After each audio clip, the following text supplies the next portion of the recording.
নিয়মনীতির তোয়াক্কা না করেই কুষ্টিয়ার ভাটাগুলোতে চলছে ইট পোড়ানো, যেখানে কয়লার বদলে পোড়ানো হচ্ছে কাঠ, ব্যবহার করা হচ্ছে কৃষিজমির মাটি। সবুজ ফসলের মাঝেই চলছে দূষণের এ মহাযজ্ঞ। তবে প্রশ্ন করতেই সাফাই গাইছেন ভাটা মালিকরা। কয়লা খরচ বেশি হয়, আর কয়লাতেই আছে, কয়লা হলে ইট পোড়ানো খুব সিনসারে পোড়াতে হয় না, 19 কুড়ি হলে লাখ লাখ টাকা নষ্ট হয়ে যাবে।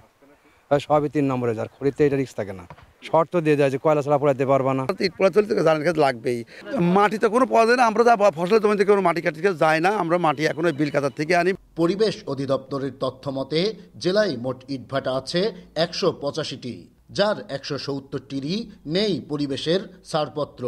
তবে কাদের সহযোগিতায় ও ছত্রছায়ায় চলছে এসব অবৈধ ইটভাটা, তা নিয়ে প্রশ্ন তুলছেন সচেতন নাগরিক ও পরিবেশবিদরা। লাইসেন্স দেওয়ার যে প্রশাসন আছে, তারা যদি লাইসেন্স দেওয়ার আগে তাদের যে রিকোয়ারমেন্টগুলো এগুলো ঠিক আছে কিনা যাচাই করতো, তাহলে তো এরকম হইতো না। এখন গভর্নমেন্টের উচিত ইমিডিয়েটলি টাস্ক ফোর্স গঠনের মাধ্যমে এইগুলো বন্ধ করা। র্যাপিড অ্যাকশনে যাওয়া উচিত, যে কোনো ইটভাটার লাইসেন্স আর দেওয়া হবে না। ইটভাটা নতুন কোনো লাইসেন্স তো হবেই না, যেগুলো আগের আছে সেগুলোর যে চং পদ্ধতি, এই চং পদ্ধতি বাদ দিয়ে আমাদেরকে ব্লক পদ্ধতিতে আসতে হবে। আইনি ভিত্তি না থাকলেও পৌরসভার ট্রেড লাইসেন্স দিয়েই চলছে অধিকাংশ ইটভাটা। এসব অবৈধ ইটভাটাই দেদারসে পোড়ানো হচ্ছে কাঠ, উজাড় করা হচ্ছে বনভূমি। তবে এ বিষয়ে দায়সারা বক্তব্য পৌরসভা ও বন বিভাগের কর্মকর্তাদের। দেখে শুনে আমাদের তদন্ত টিম যায়, এখন আবেদন করলে আপনার সবকিছু ঠিক থাকলে পাবেন। পরিবেশ বুঝবো, আমরা বুঝবো না, আমাদের কাছে আমরা দিতে বাধ্য। পৌরসভার যে ভৌগোলিক সীমানা আছে এর ভিতরে যে কোনো ব্যবসা চালে আমাদের গেদেরে থাকলে সেটা আমরা দিতে বাধ্য। ব্রিকফিল্ড এখন যখন কাঠের খড়ি কম পাবে তখন দাম বাড়ায় দিবে, তো এইভাবে মানুষ লোভে পড়েও অনেক সময় ব্যক্তিগত গাছ কেটে ফেলছে।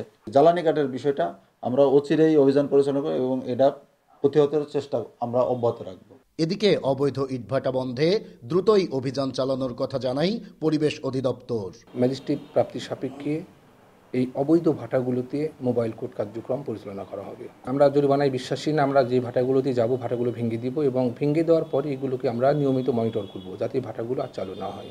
শুধু আশ্বাস নয়, পরিবেশ রক্ষায় অবৈধ ইটভাটার বিরুদ্ধে শীঘ্রই কার্যকর পদক্ষেপ চাই স্থানীয়রা।